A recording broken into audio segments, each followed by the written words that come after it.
This is Inside Indiana Business Radio for the morning of July 12th, 2022. I'm Wes Mills. Noble County is working on ways to develop the talent pipeline needed for its rapidly evolving manufacturing sector. Economic development officials are opening an Industry 4.0 lab at the Community Learning Center in Kendallville. It will serve adult learners as well as juniors and seniors in high school looking for careers in advanced manufacturing.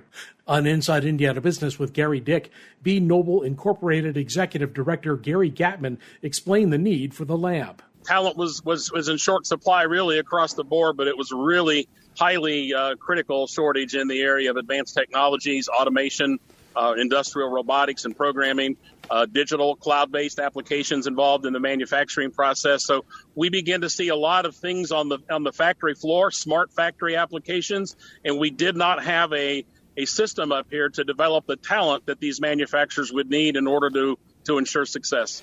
Gatman says the Impact Institute will operate a program for high schoolers who will attend half-day classes at the lab every school day.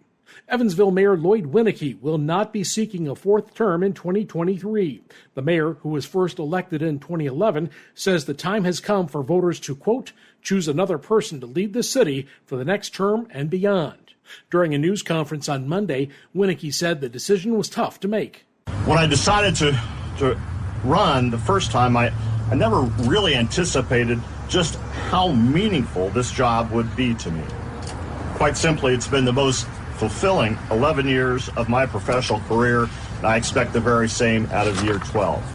Winnecke says he isn't sure what his next professional step will be, but he was very clear in stating he's done with politics.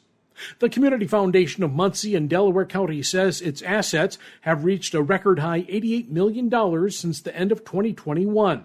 The foundation says the growth has created the need for additional capacity, including increases in staff size and office space. In June, the foundation purchased a new building to serve as its home, and the foundation plans to relocate its offices later this summer.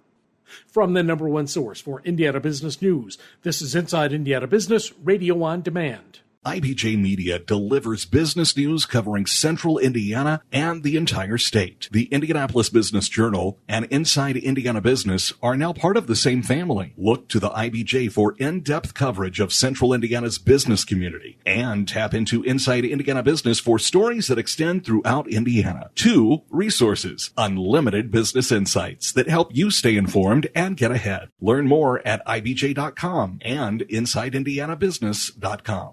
Australia-based Telix Pharmaceuticals has appointed Kevin Richardson as Chief Executive Officer of Telix Americas. The company opened its U.S. headquarters in Fishers in 2020. The nuclear medicine company says Richardson most recently served as Chief Operating Officer of Euroshape Medical, a Florida-based company that develops medical devices. Telix also has operations in Belgium, Japan, and Switzerland.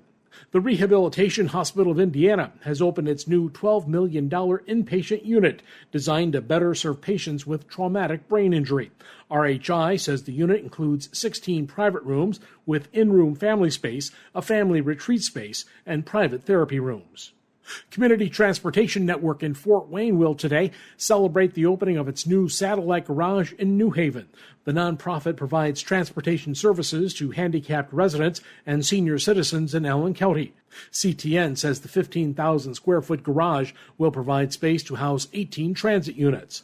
The location will also allow the transportation network to offer more efficient service to riders in southeast Fort Wayne and East Allen County.